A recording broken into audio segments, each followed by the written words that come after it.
Do not gate fooled. 2019 में हमने जो किया, ये अब जो हालात ये परमानेंट है। आई एम अफ्रेड जिस तरह से वो बुरी शक्ल में 40 साल के बाद उभर के आया, ये पता नहीं कब उभर के आएगा। Because I know I come from that society. ये कट्टरपंथी व्यक्ति श्रीनगर से नेशनल कॉन्फ्रेंस का सांसद रुहुल्ला मेहंदी है, जो खुलेआम धमकी दे रहा है।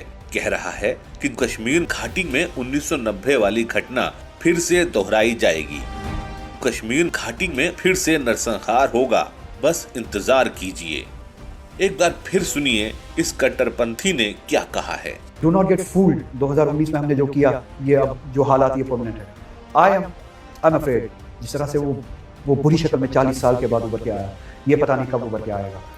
Because I know I come from that society. सुना आपने, इसने कहा 2019 में आर्टिकल 370 जब से हटी है, तब से जम्मू कश्मीर की आवाम गुस्से से भरी हुई है और वो एक मौके का इंतजार कर रही है, और जब उसे वो मौका मिलेगा कश्मीर घाटी में नरसंहार को अंजाम देंगे।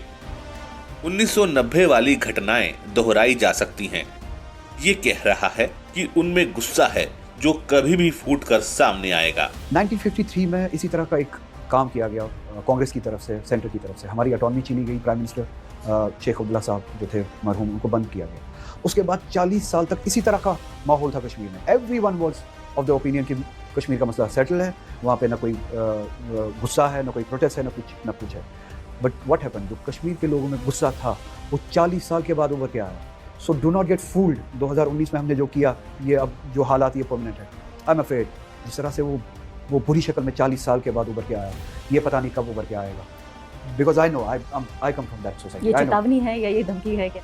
रुहुल्ला मेहंदी के इस इंटरव्यू से साफ अंदाजा लगाया जा सकता है कि उन्हें जम्मू कश्मीर में शांति और तेजी से हो रहा विकास रास नहीं आ रहा।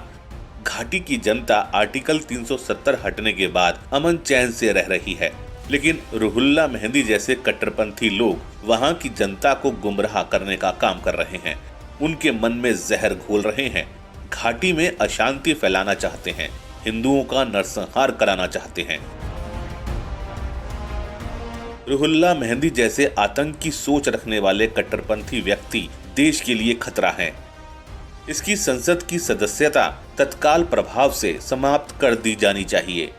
इसे संसद में नहीं बल्कि सलाखों के पीछे रहने का अधिकार है।